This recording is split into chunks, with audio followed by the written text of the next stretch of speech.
Bonjour, alors pourquoi s'intéresser à la consommation de l'énergie dans l'habitat? Eh bien tout simplement parce qu'en France, le secteur du bâtiment est un des secteurs qui consomme le plus d'énergie parmi tous les secteurs économiques. 70 millions de tonnes d'équivalent pétrole. Cela quand même représente 43% de l'énergie finale. Donc il va falloir faire attention à notre consommation.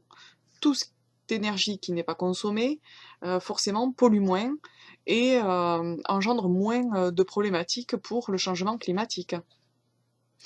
Apprenons-en un peu plus avec la petite vidéo de l'ADEME. Terre, notre belle planète bleue. Dans les films, elle est toujours sauvée par un super-héros. Dans la vraie vie, on l'attend encore.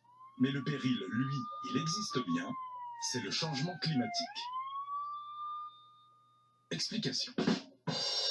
À l'origine du changement climatique, il y a les gaz à effet de serre. Ces gaz forment une couche qui se concentre dans le haut de l'atmosphère. Les gaz à effet de serre sont naturellement présents dans l'atmosphère depuis toujours. Ces gaz ont un rôle de régulateur pour notre planète. Ils gardent la chaleur du soleil et maintiennent la Terre à une température moyenne de 15 degrés. Sans eux, il ferait très froid, environ moins 18 degrés. Depuis la révolution industrielle, les activités humaines ont provoqué l'augmentation artificielle des gaz à effet de serre. Le filtre s'est transformé en une couche de plus en plus dense qui forme comme un manteau autour de la Terre et retient plus de chaleur. C'est ce qui provoque le réchauffement de la planète. D'après les scientifiques, la température moyenne de la Terre devrait augmenter de 1 à 5 degrés d'ici 2100. 5 degrés, ce n'est pas énorme, me direz-vous. Détrompez-vous. Depuis la fin de la dernière ère glaciaire, il y a 10 000 ans, et aujourd'hui, la Terre s'est justement réchauffée de 5 degrés. Le réchauffement de la planète modifie les équilibres naturels. Température, régime des vents et des pluies, biodiversité, acidité de l'océan. Dans l'hypothèse la plus pessimiste, les océans auront grimpé de 82 cm d'ici la fin du siècle. 700 millions de personnes devront quitter leur logement et trouver refuge ailleurs. L'augmentation de la température moyenne de la Terre accentue l'évaporation de l'eau. Le cycle de l'eau se modifie, avec pour conséquence plus de pluie au nord et de sécheresse au sud, et des événements climatiques extrêmes plus fréquents. Le réchauffement de la planète va aussi avoir des effets sur notre santé. Certains insectes, comme le moustique tigre, apparaissent dans des régions où on ne les avait jamais vus. Des maladies tropicales se développent dans plusieurs pays du monde. C'est le cas du chikungunya ou de la dengue. Les déserts gagnent du terrain, comme au Kenya ou en Tanzanie. La biodiversité est menacée. 20 à 30% des espèces végétales et animales de la planète risquent de disparaître à court terme, soit environ 20 000 espèces par an. Et il n'y aura pas de super-héros pour nous sauver. Pour éviter ce mauvais scénario, chacun de nous peut et doit agir. Voici comment. La première chose à faire est de limiter les émissions de gaz à effet de serre. Pour cela, nous devons réduire la production et la consommation d'énergie fossile, comme le gaz, le pétrole ou le charbon. Dans le même temps, il faut continuer à développer les énergies renouvelables, le solaire, l'éolien, l'hydraulique, la géothermie, les biocarburants, mais aussi lutter contre la déforestation tropicale. Nous devons également encourager la rénovation des habitats et la construction de bâtiments bioclimatiques très économes en énergie, ou encore privilégier les transports en commun et les transports partagés.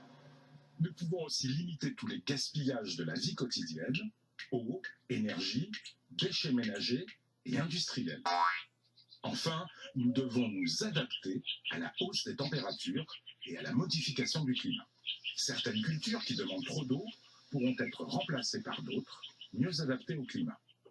Chacun de nous a donc un rôle à jouer. Par nos actions individuelles et collectives, nous pouvons adapter nos sociétés et lutter contre le changement climatique. À nous d'être des super-héros. Retrouvez toutes les solutions sur le site de l'ADEME.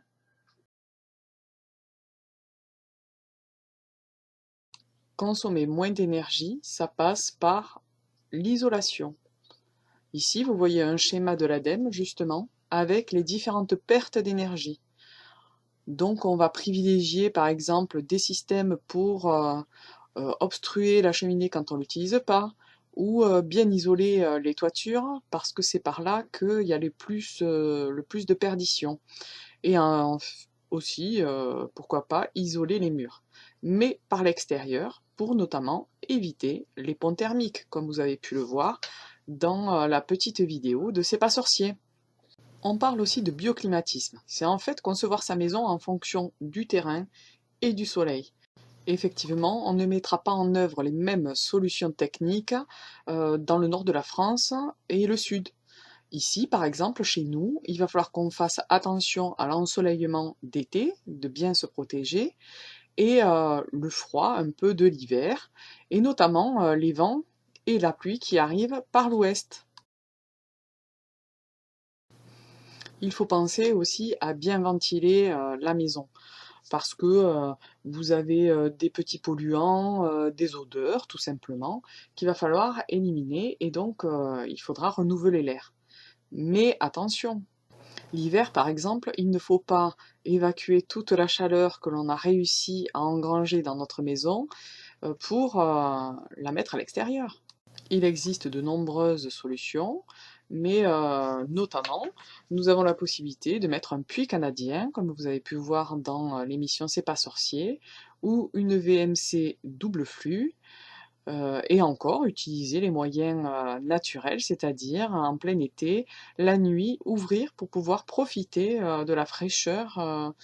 Beaucoup de ces astuces sont faciles à mettre en œuvre et certaines même sont gratuites, donc pourquoi ne pas les utiliser? En espérant maintenant que vous soyez convaincus qu'il faut faire des économies d'énergie dans votre habitat.